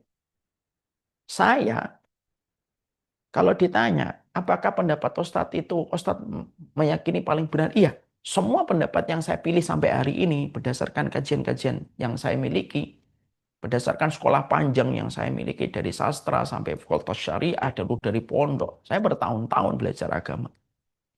Maka semua pendapat yang saya pilih sampai hari ini, semuanya saya yakin pendapat itu paling benar. Karena kita ini beramal harus merasa yakin dengan apa yang kita pilih.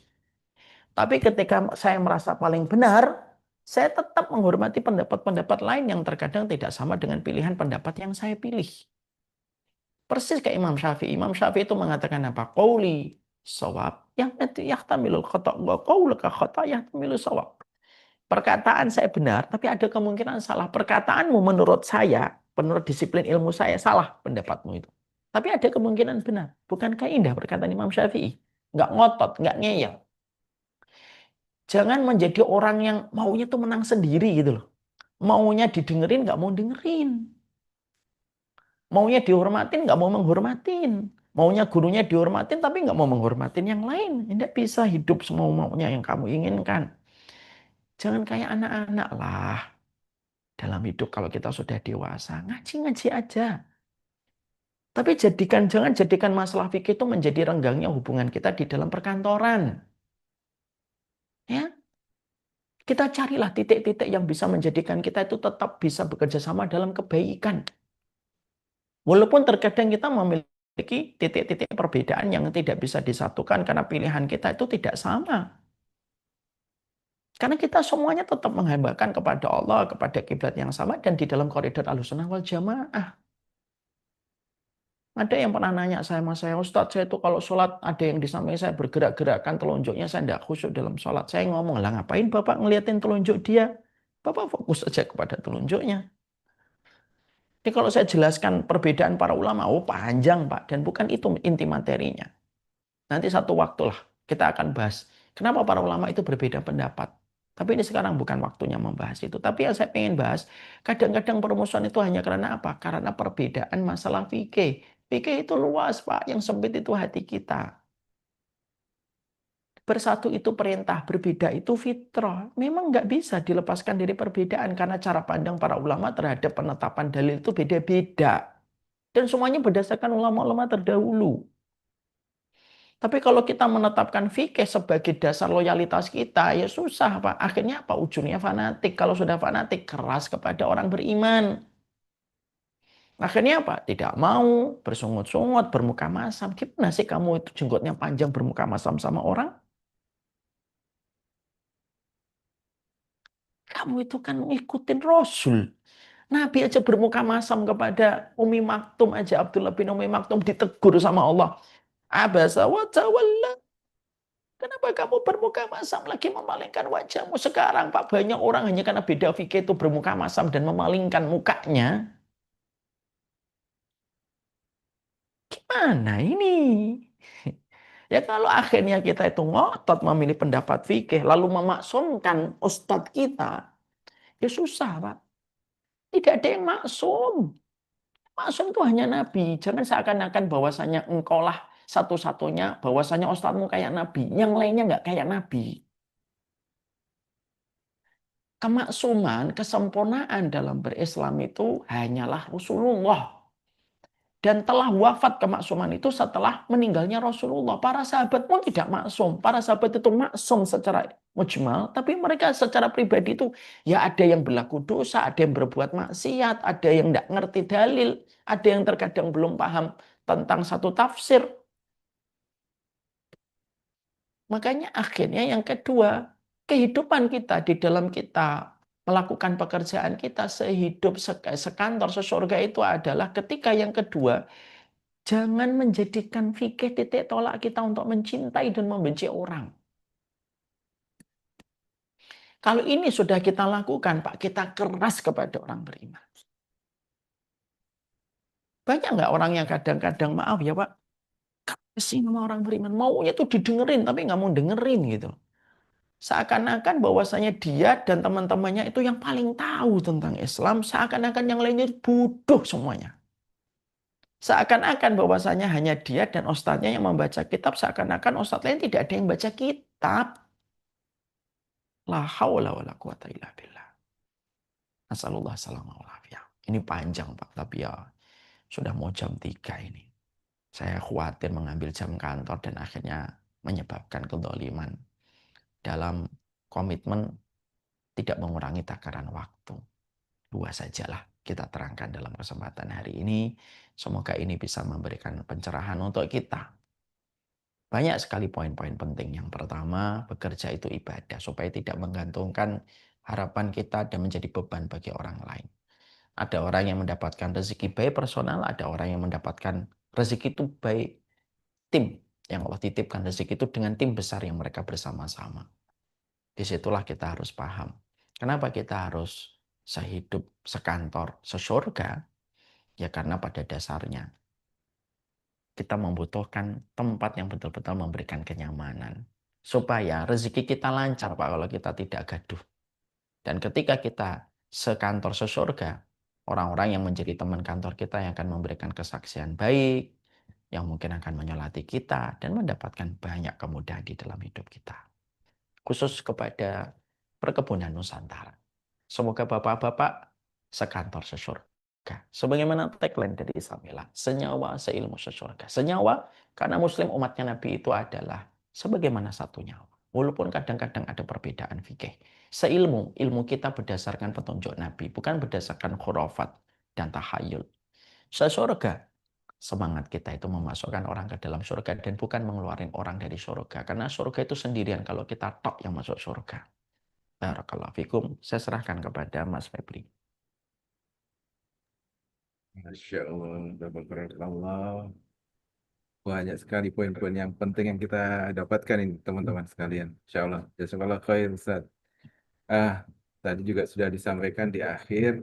Tadi ada poin-poin penting yang kita tekankan. Ya. Karena memang rezeki adalah ibadah. Ya Ustaz ya.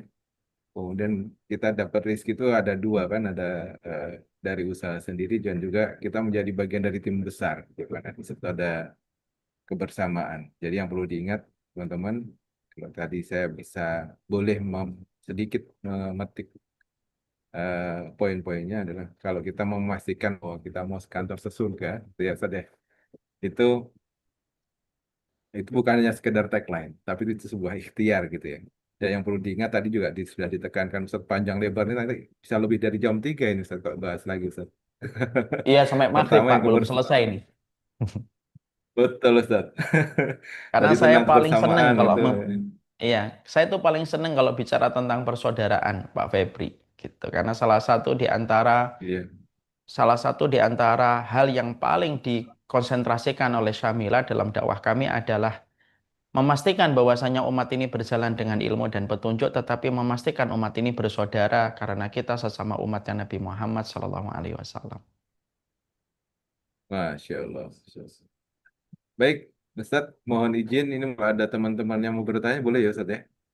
Boleh Bapak, kalau memang di kantornya masih memperbolehkan silahkan. Yang terpenting jangan ngurangin Insya takaran waktu yang ditetapkan oleh Perkebunan Nusantara. Insya Allah Ustadz, masih ada waktu. Mungkin ada teman-teman yang Perkebunan mau Nusantara itu bertanya. BUMN ya Pak? Iya Ustadz, Oh, BUMN Ustadz. bedanya dengan Kalau perhutani di apa Bapak? perkebunan, kalau di kami ini lebih mengelola lahan perkebunan Ustadz. Jadi kalau di PTPN satu terutama saat ini itu ada komoditas karet, teh, kopi gitu Ustadz. Oh Dan iya, juga iya. Masya Allah. tembakau, ya gitu Ustadz. Ya. Hmm. Jazakallah khair informasinya. Baik, baik. Ini ada yang bertanya di kolom chat ya. Bagaimana cara menyikapi jika ada kawan yang selalu tidak seide dan sepaham dengan kita? Kayaknya udah dijelasin ya kayaknya. Monggo Ustaz, mungkin ada tanggapan Ustaz. Yang pertama, Bapak, kalau ada teman kantor yang selalu tidak setuju dengan ide-ide kita, sebenarnya itu justru memelecut kita supaya membuat kita lebih berkembang lagi, supaya kita mungkin bisa mencari ide-ide yang lebih baik. Yang kedua, ya mereka itu sebenarnya sedang melatih dari kesabaran kita. Ya, tentunya terkadang kalau memang sudah menyebalkan, ya didoakan saja, Pak. Nah, mungkin takdirnya kita sama dia mungkin tidak bersahabat, tapi hanya orang yang kenal di satu departemen. Kita tidak bisa menjadikan semua orang yang di kantor itu bisa senang sama kita. Tidak mungkin, Pak. Tidak mungkin, Pak. Saya tuh pengen Ustaz, seluruh kantor ini semuanya senang sama saya, nerima saya. Tidak bisa. Kita harus ingat Imam Syafi'i. Ini saya paling banyak nih nyebutin Imam Syafi'i di majelis ini. Iya. Ghayatun nasi la tudrak. Iya Siap. tuh, ridhonya manusia tuh tidak bisa kita peroleh semuanya, Pak. Bapak yakin nggak saya menyampaikan materi 1,5 jam ini? Apakah semua yang mendengar itu setuju dengan saya? Enggak. Pasti ada Allah Ustaz. Marmita gitu. Ada yang mungkin kayak gitu. Tapi ya wajar hidup. Masa semuanya harus senang sama saya? Kan nggak mungkin, Pak. Kalau semuanya senang sama saya, malah nanti bingung saya jalan. Di setiap jalan nanti Betul, Ustaz. orang akhirnya kenalin saya semuanya. Kadang-kadang kalau saya mikirnya itu hikmahnya ya gampang. Nyari sisi yang baiknya aja ke Imam Syafi'i. Kalau orang tuh ada yang benci sama saya, setidaknya kalau saya nanti ketemu di jalan, saya nggak repot-repot ngajak ngobrol. Karena saya orangnya introvert. Jadi minimal mengasih saya me time gitu, akhirnya nggak harus ketemu orang, karena saya itu orangnya introvert gitu. Ambil sisi baiknya saja, Pak. Itulah yang diajarkan Imam Syafi'i kepada kita. Imam Syafi'i, ada orang yang ngomongin kamu. Ya sudah, setidaknya kalau di depan saya dia tidak ngomongin saya. Itu tuh, ya Allah, Imam Syafi'i itu lapang hatinya. Lapang betul hatinya beliau itu. Imam Syafi'i saja pada masa hidupnya saja sudah banyak difitnah, Pak. Loh, sampai ada orang yang hatersnya Imam Syafi'i itu sampai membuat sebuah hadis palsu. Sayakunu fi ummati may yusamma Muhammad bin Idris wa huwa adharru min dajjal. Ada orang sampai niatnya itu membuat hadis palsu. Gimana hadis palsunya? Kata Nabi, ada orang nanti di antara umatku yang namanya Muhammad bin Idris dan dia lebih berbahaya daripada Dajjal. Siapa Muhammad bin Idris? Imam Syafi'i, Pak. Setingkat Imam Syafi'i saja ada orang niat membuat hadis palsu. Tapi apakah Imam Syafi'i langsung merespon dengan marah? Ya enggak. Santai aja, Pak. Hidup itu adalah ujian. Ya. Kalau kita menganggap dunia ini adalah bagian dari permainan, ya namanya permainan. Karena yang sungguh-sungguh itu nanti, Pak, kalau kita sudah di akhirat. Yang sungguh-sungguh itu jalan kita menuju ke akhirat. Yang sungguh-sungguh itu didik anak kita supaya anak kita taat. Yang sungguh-sungguh itu gimana kita betul-betul menjaga harta kita dari yang haram. Yang sungguh-sungguh itu bagaimana taatnya kita kepada Allah. Itu yang sungguh-sungguh. Yang lainnya dibuat santai saja. Susah, Ustadz. Iya, Pak, saya juga ngomong ini juga nggak gampang. Pasti susah, Pak. Tapi setidaknya ilmu memberikan kepada kita insight. Supaya kalau tiba-tiba ada orang yang benci sama kita, selalu denial sama kita, ya sudahlah. Tidak semuanya cocok menjadi sahabat untuk kita. Selalu ada sisi baik di dalam segala sesuatu. Contoh nih, mungkin ada yang bertanya, Ustadz saya lama nggak dapat jodoh. Ya mungkin jodohmu bukan batu di pinggir jalan, tapi jodohmu adalah mutiara di dasar lautan. Butuh proses waktu yang lama untuk naik ke atas supaya ketemu dengan kamu. Akhirnya kan kita jadi enak, senyum gitu. Saya tuh kagum Iya, sekali. Ustaz. Kayak Imam Ahmad tuh bisa ngomong tis'ata asyar. Alafiyatu fit taghaful. Kuncinya nikah itu ya seni memaafkan hal-hal yang tidak perlu kita besar-besarkan. Wallahu a'lam bishawab. Baik, Ustaz. Jazakallah khairan. Ya, mungkin satu lagi, Ustaz. Ini tadi kayaknya ada yang raise hand. Siapa ya tadi ya? Silahkan. Kalau mungkin yang mau online, ada tadi? Kayaknya ada yang raise hand.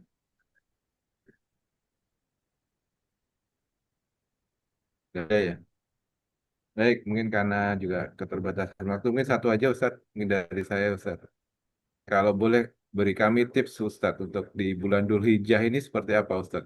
Kira-kira kami bisa menghadapi bulan Dzulhijjah ini yang kan identik dengan bulan Saya sampaikan dalam berkurban waktu gitu yang ya. sangat singkat, Pak Febri. Yes.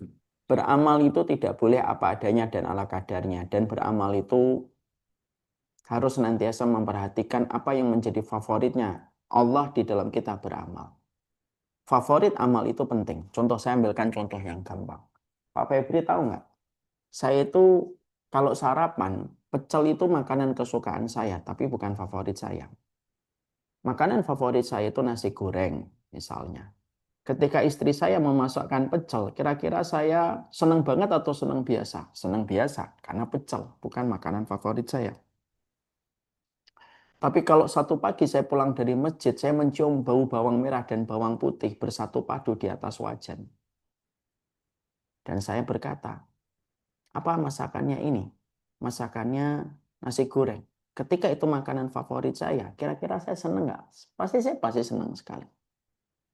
Amal pun sama. Amal itu ada amalan favorit. Amalan favorit kita itu apa? Tergantung oleh waktu.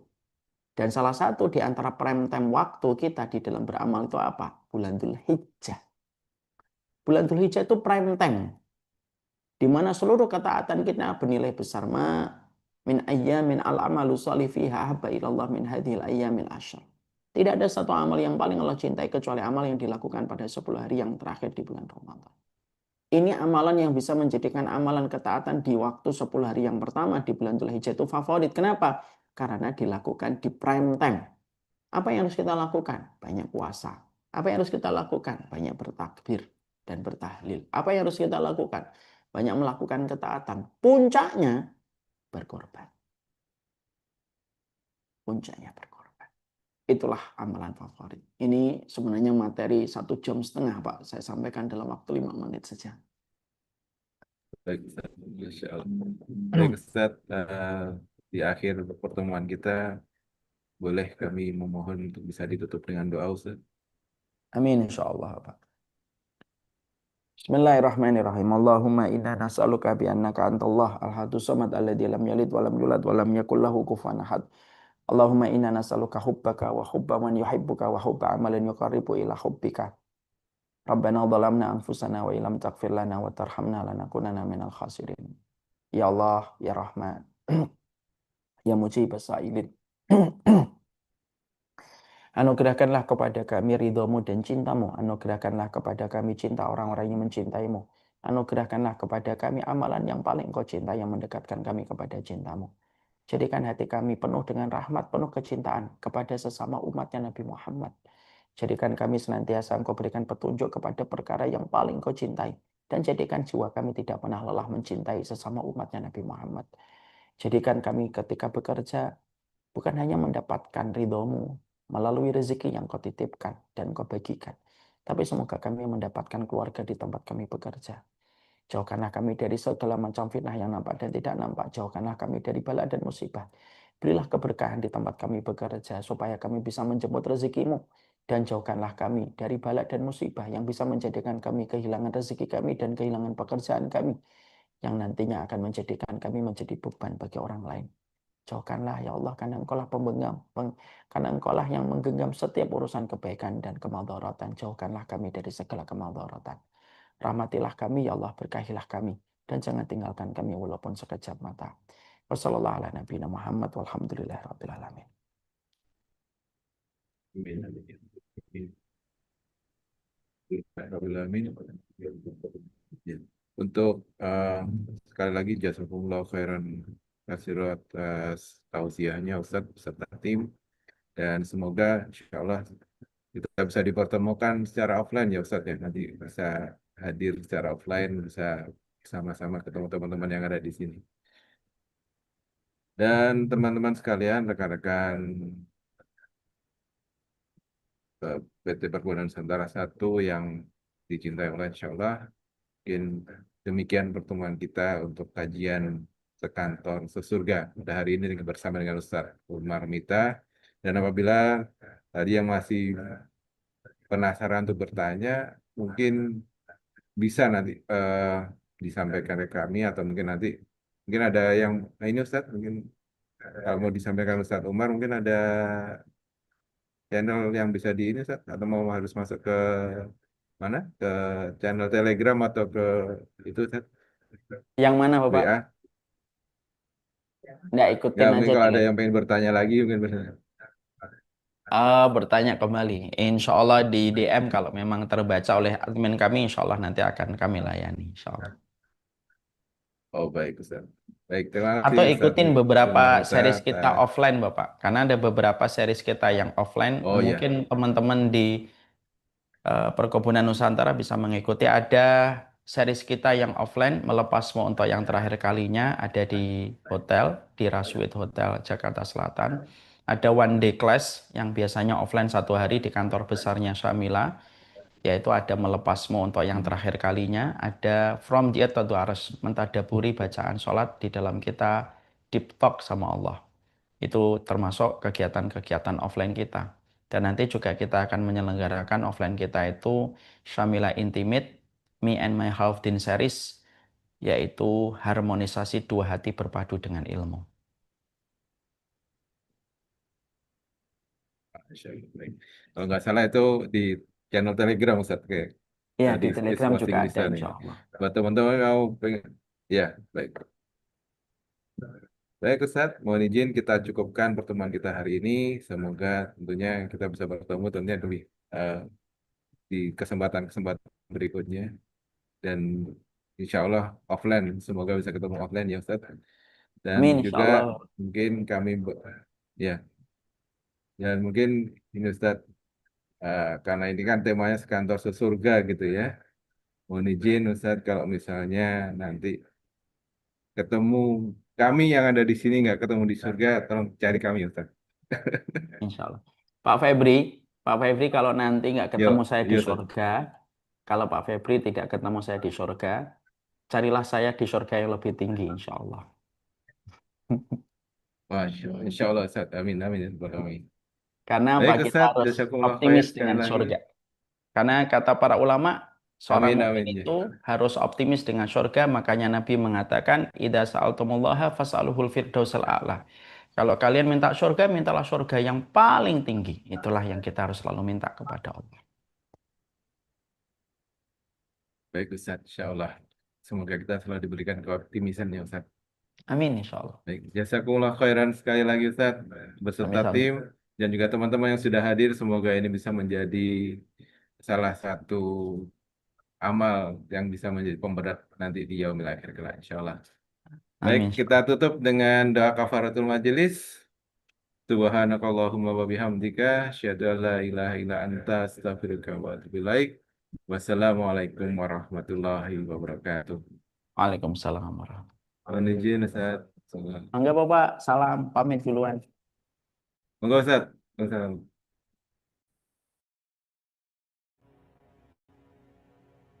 Inilah kisah Nusantara Planters dalam bersatu menciptakan keberagaman yang padu. Keberagaman ini mengajarkan kami arti kebersamaan, memberikan warna dalam